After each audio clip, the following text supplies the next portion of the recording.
Assalamualaikum warahmatullahi wabarakatuh. Salam sejahtera. Halo semuanya.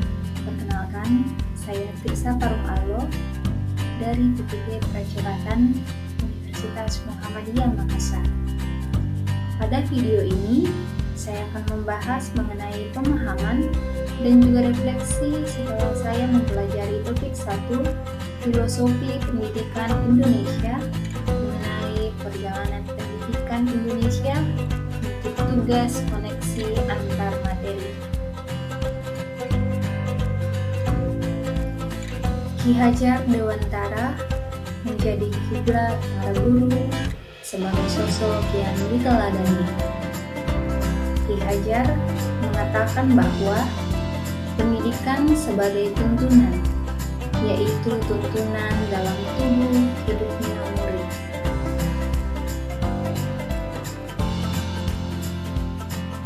Pendidikan di Indonesia telah ada sejak sebelum kemerdekaan. Namun, pada saat itu tidak semua orang dapat mengenyam pendidikan.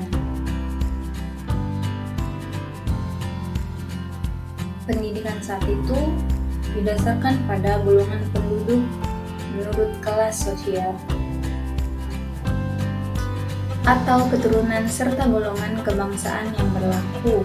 Pembelajaran pada saat itu hanya sebatas menulis, membaca, dan menghitung, dan hanya untuk mendidik calon pegawai dan mendukung usaha dagang oleh pemerintah Hindia Belanda.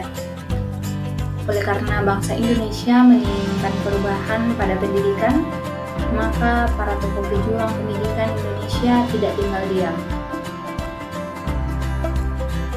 Akhirnya, pada tahun 1922, Kiai Haji Dewantara mendirikan organisasi Taman Siswa. Taman Siswa menjadi gerbang emas kemerdekaan dan kebebasan pendidikan Indonesia. Terdapat banyak sekali pemikiran-pemikiran Ki Hajar untuk memajukan pendidikan Indonesia. Prinsip Tuturi Handayani yang menjadi semboyan resmi dari implementasi sistem pendidikan nasional yang digunakan pada saat ini merupakan gagasan beliau. Selain itu, menurut Ki Hajar Dewantara, pendidikan akan memerdekakan manusia dari aspek kehidupan. Melalui pendidikan, manusia dididik agar memiliki otonomi berpikir dan mengambil keputusan martabat serta moralitas. Demikian. Setelah mempelajari topik ini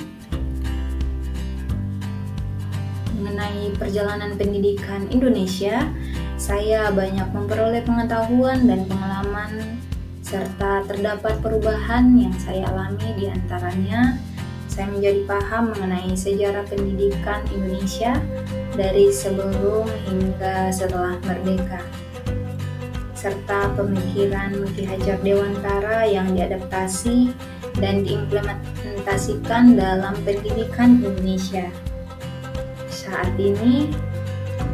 Selain itu, juga menjadi menanamkan mindset bahwa sejatinya guru hanya dapat menuntun hidup dan tumbuhnya kekuatan peserta didik sesuai dengan kodratnya dan tidak dapat memaksakan kehendak guru.